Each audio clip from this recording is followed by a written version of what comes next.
सबसे बड़ा रफ्तार का सौदागर मयंक को देखकर सहम गए धुरंधर।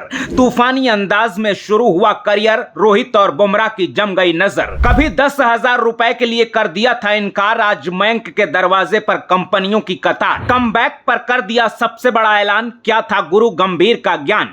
कहर बनकर टूटा 22 साल का लड़का, रातों रात कैसे मच गया तहलका। सुनकर आंखों में भर आएगा पानी, जीतना सिखाएगी मयंक यादव की कहानी। कहते हैं खुद को इतना काबिल बनाओ कि तुम्हारे पहुंचने से पहले तुम्हारा नाम पहुंच जाए। इंडिया के पेस सेंसेशन मयंक यादव की कहानी भी कुछ ऐसी है। वही मयंक यादव 2022 की आईपीएल में जिसका किसी ने जिक्र तक नहीं किया। 20 साल के लड़के ने पापा से बात की तो आंखें भर आईं, लेकिन वो भागा नहीं। उसने कहा और मेहनत करूंगा, अगले साल फिर लौटूंगा। 2023 में मयंक ने फिर फॉर्म डाल दिया। लखनऊ सुपर जायंट्स के असिस्टेंट कोच विजय दहिया मयंक यादव का दिल्ली और हरियाणा का प्रैक्टिस मैच देख चुके थे। वो मयंक का टैलेंट जान चुके थे, लेकिन दूसरी कोई टीम अब भी मयंक के लिए इंटरेस्टेड नहीं थी। लखनऊ ने बोली लगाई और 20 लाख रुपए के बेस प्राइस में मयंक को खरीद लिया, लेकिन किस्मत ने साथ नहीं दिया। इंजरी की वजह से मयंक पूरे सीजन बाहर बैठे रहे। फिर वही रिकवरी कमबैक की कहानी चली। हालत ये थी कि तमाम कोशिशों के बावजूद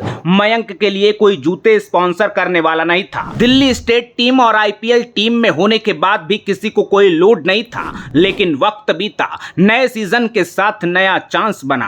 आखिरकार 2024 में 22 साल के मयंक को डेब्यू का मौका मिल गया। पंजाब किंग्स के साथ पहले ही मैच में मयंक कहर बनकर टूटे। रातों रात दुनिया भर में चर्चा होने लगी, आईपीएल में कोई इंडियन बॉलर है जो 155-56 की स्पीड पर बॉल डाल रहा था। कंपनियां पीछे पड़ गईं। अगले दिन मयंक को फैसला लेना था कि जूता किस ब्रांड का पहनना है, क्योंकि हर तरफ से इग्नोर हो रहे मयंक ने आईपीएल में अपनी जान से भी ज्यादा ताकत झोंक दी थी, ताकि किसी तरह एक बार दुनिया के सामने उनका नाम पहुंच जाए। मयंक का ये काम तो पूरा हो गया, लेकिन 3.5 मैच में हालत खराब हो गई। पेट के निचले हिस्से की इंजरी दोबारा उभर आई। फिर एक बार रिकवरी और कमबैक वाला मोड ऑन हो गया। इस बार अच्छी बात यह थी कि मयंक 3.5 मैच में ही अपना काम कर चुके थे। सेलेक्टर्स और बीसीसीआई मैनेजमेंट इंप्रेस हो चुका था। मयंक को सीधे इंटरनेशनल लेवल पर लॉन्च करने का प्लान बन चुका था। काबिलियत के साथ जब मयंक ने कामयाबी की पहली सीढ़ी पार कर ली तो पूरी दुनिया का नजरिया बदल चुका था। अब बीसीसीआई उमरान मलिक वाली गलती दोहराना नहीं चाहता था, क्योंकि जब उमरान मलिक अपने बेस्ट रिदम में चल रहे थे तो जांचने परखने के चक्कर में उनको और वेट कराया गया। जब एंट्री मिली तो उमरान मलिक उम्मीद के मुताबिक परफॉर्म नहीं कर पाए। 150-60 की रफ्तार होने के बावजूद पूरे सीन से गायब हो गए। अब ज्यादा दिमाग लगाने में मयंक यादव उमरान मलिक पार्ट 2 न बन जाएं, इसलिए बीसीसीआई ने हर कदम पर उनका ख्याल रखा। इंजरी के तुरंत बाद मयंक यादव को एनसीए हेड वीवीएस लक्ष्मण के हवाले किया गया। एनसीए के fast bowling coach Troy Kohli और वीवीएस लक्ष्मण का पूरा सपोर्ट स्टाफ एक्टिव रहा। Phase by phase Mayank Yadav को इंटरनेशनल क्रिकेट के लिए बड़ा एसेट बनाने का प्लान तैयार हुआ। सबसे पहली कोशिश थी कि मयंक की छोटे फॉर्मेट में वापसी हो जाए। व्हाइट बॉल फॉर्मेट में मयंक की फिटनेस और परफॉर्मेंस ट्रैक की जाए। उसके बाद टेस्ट यानी रेड बॉल के लिए मयंक को ट्राई किया जाए। एनसीए में मयंक ने भी जमकर पसीना बहाया।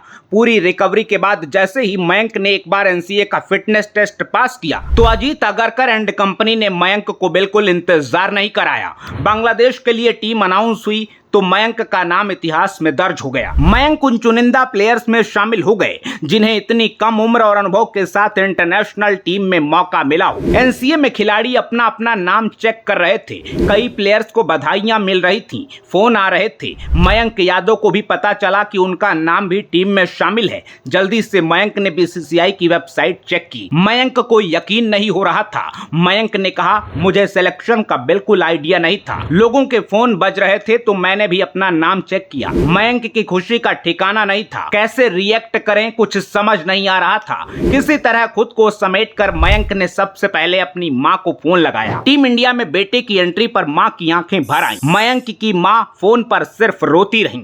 मयंक ने फोन रखा तो आंखों के सामने से फ्लैशबैक गुजरने लगा। दिल्ली के सोनेट क्लब में दाखिले से लेकर आईपीएल में रिजेक्शन तक, जूतों के स्पॉन्सर न मिलने से लेकर एक मैच के बाद ब्रांड्स की लाइन लगने तक, सब कुछ मयंक के सामने से गुजर रहा था। मयंक ने कहा, गौतम भैया ने एक बार मुझसे कहा था, कुछ लोगों को लाइफ में बार बार मौके मिलते हैं, किसी किसी को जिंदगी सिर्फ एक मौका देती है। मयंक ने उसी एक मौके को ऐसा बना दिया कि एक वक्त था जब वो खुद तमाम कंपनियों से कांटेक्ट कर रहे थे, लोग जूता स्पॉन्सर करने से इनकार कर रहे थे और एक मैच के बाद ब्रांड्स की लाइन लग गई। आज जिंदगी कहां ले आई है मयंक को भी इस बात का अंदाजा नहीं होगा। मयंक का दिमाग कितना दौड़ा पता नहीं, लेकिन आईपीएल के नए नियम का गणित जानेंगे तो आपको जरूर एहसास हो जाएगा कि 22 साल की उम्र में मयंक यादव क्या से क्या हो गए हैं। दरअसल टीम इंडिया से खेलने के बाद मयंक अब कैप्ड प्लेयर बन चुके हैं। नए रूल के मुताबिक रिटेंशन के लिए आईपीएल टीमों को पहले प्लेयर को 18 करोड़,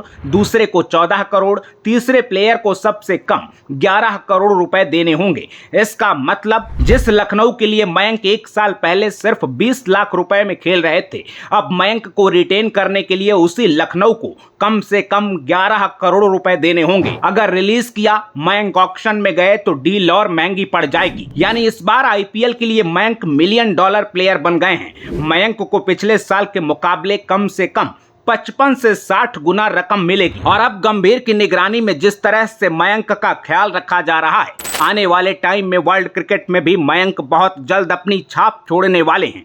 ऐसे में अब सवाल है कि क्या मयंक यादव सिराज, अर्शदीप को भी पीछे छोड़कर जसप्रीत बुमराह के नंबर 1 जोड़ीदार बन जाएंगे? इस सवाल पर आप अपनी राय कमेंट बॉक्स में जरूर बताइएगा। और मयंक के इस इंस्पायरिंग स्टोरी में आपको कुछ वैल्यू मिली तो मम्मी कसम इस वीडियो को शेयर करना बिल्कुल ना भूलिएगा। अपना ख्याल रखिए, आते रहिए। जय हिंद।